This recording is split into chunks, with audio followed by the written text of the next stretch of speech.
बोलिए गणपति गजानन की जय हो। आषाढ़ महीने के कृष्ण पक्ष की चतुर्थी तिथि जो कि आज है, भगवान गणेश जी की विधिवत रूप से इस दिन पूजा करनी चाहिए, व्रत कथा सुननी चाहिए। इस व्रत में गणेश जी के कृष्ण पिंगाक्ष रूप की पूजा की जाती है। गणेश पुराण में भी आषाढ़ महीने की संकष्टी चतुर्थी व्रत का विशेष रूप से विधान माना गया है। इस व्रत को करने से समस्त प्रकार के रोग कष्ट दूर होते हैं, पुत्र पौत्र का आशीर्वाद प्राप्त होता है, सुख समृद्धि मिलती है। साथ ही साथ इस व्रत का पूरा फल तभी प्राप्त होता है जब आप विधिवत रूप से पूजन करें, व्रत कथा सुने। तो प्रिय श्रोताओं, चलिए आज हम संकष्टी चतुर्थी व्रत कथा यहाँ पे प्रारंभ करते हैं।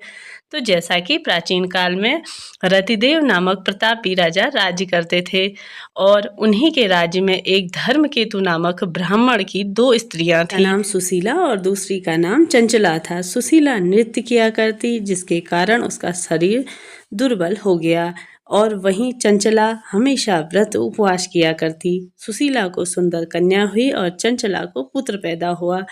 तभी सुशीला ताना देने लगी कि इतने व्रत उपवास करके शरीर को जर्जर कर दिया है, फिर भी कन्या को जन्म दिया। मैंने कोई व्रत उपवास नहीं किया तो भी मुझे पुत्र की प्राप्ति हुई। चंचला के व्यंग्य से सुशीला दुखी रहती थी और गणेश जी की उपासना किया करती थी। इस प्रकार से चतुर्थी का व्रत किया तो रात्रि को गणेश जी ने उसे दर्शन दिए और कहा कि मैं तुम्हारी साधना से संतुष्ट हूँ, वरदान देता हूँ कि तेरी कन्या के मुख से निरंतर मोती और मूंगा प्रवाहित होंगे, तुम सदा प्रसन्न रहोगी, तुम्हें वेद शास्त्र का ज्ञाता पुत्र भी प्राप्त होगा। वरदान के बाद से ही कन्या के मुख से मोती और मूंगा निकलने लगे। कुछ दिनों के बाद एक पुत्र भी हुआ। बाद में उसने पति धर्मकेतु का स्वर्गवास हो गया। उसकी मृत्यु के बाद चंचला घर का सारा धन लेकर दूसरे घर में रहने लगी, लेकिन सुशीला पति गृह में रहकर ही पुत्र और पुत्री का पालन पोषण करने लगी। इसके बाद सुशीला के पास कम समय में ही अधिक धन हो गया, जिससे चंचला को इससे ईर्ष्या होने लगी। एक दिन चंचला ने सुशीला की कन्या को कुएं में धकेल दिया, लेकिन गणेश जी ने उसकी रक्षा की और वह सकुशल अपनी माता के पास आ गई। उस कन्या को देखकर चंचला को अपने किए हुए पर बहुत दुख हुआ और उसने सुशीला से माफ़ी मांगी। इसके बाद चंचला ने भी कष्ट निवारक संकष्ट नाशक गणेश चतुर्थी का व्रत धारण किया और जो भी भक्तजन इस व्रत को धारण करता है उसकी सभी मनोकामनाएं पूर्ण होती हैं। प्रथम कथा कुछ इस प्रकार से थी। अब हम पढ़ेंगे दूसरी कथा। समय की बात है कि गणेश जी वेदंत और दुर्बल ब्राह्मण का रूप धारण करके भिक्षा के लिए मधुभाषिणी के घर आए। ब्राह्मण ने कहा कि हे बेटी, मुझे भिक्षा स्वरूप इतना भोजन दो कि मेरी शुष्का शांत हो जाए। और उस ब्राह्मण की बात सुनकर उस पुत्रवधू ने उस ब्राह्मण का विधिवत रूप से पूजन किया। भक्तिपूर्वक भोजन कराने के बाद वस्त्र आदि दान में दिए। कन्या की सेवा से संतुष्ट होकर ब्राह्मण ने कहा, हे कल्याणी, हम तुम पर प्रसन्न हैं, तुम अपनी इच्छा अनुसार हमसे कुछ वरदान मांगो। मैं ब्राह्मण वेशधारी गणेश हूँ और तुम्हारी प्रीत के कारण आया हूँ।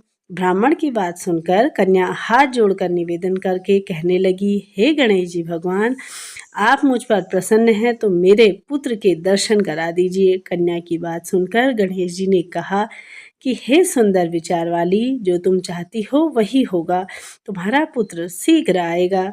कन्या को वरदान देने के बाद भगवान गणेश अंतर्ध्यान हो गए। कुछ समय बाद उसका पुत्र घर वापस आ गया और सभी बहुत ही प्रसन्न हुए। साथ ही तब इसी प्रकार से सतयुग में 100 यज्ञ करने वाले पृथु नामक एक राजा राज्य करते थे। उनके राज्य में दयादेव नाम का एक ब्राह्मण रहता था। वेदों के निष्पाण ब्राह्मण के 4 पुत्र थे और सभी का विवाह हो गया था। एक दिन चारों बहुओं ने सबसे बड़ी बहू अपनी सास से कहने लगी कि हे माता जी, मैं बचपन से ही संकटनाशक गणेश चतुर्थी का व्रत करती आई हूँ, कृपा करके मुझे भी यहाँ चतुर्थी व्रत तिथि और विधि इसका व्रत करने की मुझे अनुमति दी जाए। इस प्रकार से बहू की बात सुनकर सास ने कहा कि बहू, तुम सभी में बड़ी बहू हो, तुम्हें किसी भी प्रकार का कष्ट नहीं है और न ही तुम भिक्षुणी हो।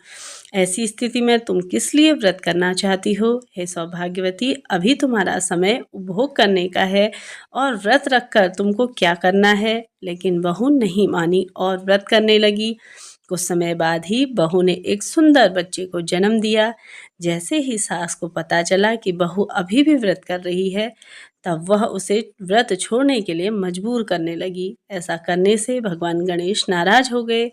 कुछ समय बाद बड़े पुत्र के बेटे का विवाह तय हो गया। विवाह के दिन वर का हरण हो गया। तब इस अनहोनी घटना से शादी के मंडप में खलबली मच गई। सभी लोग परेशान हो गए कि लड़का कहाँ गया। ऐसा खबर सुनकर उसकी माँ अपनी सास से रो रो कर कहने लगी, माताजी, आपने मेरे गणेश जी के व्रत को तुड़वाया था, जिसके परिणाम स्वरूप मेरा बेटा गायब हो गया है। बहू ने ऐसी बात सुनकर ब्राह्मण दयादेव और उनकी पत्नी बहुत दुखी हुए, साथ ही बहू भी दुखी हुई। पुत्र के लिए दुखी पुत्रवधू हर महीने संकट चौथ का व्रत करने लगी, जिससे कि उसका पुत्र वापस लौट आया और घर में सुख समृद्धि फिर से होने लगी।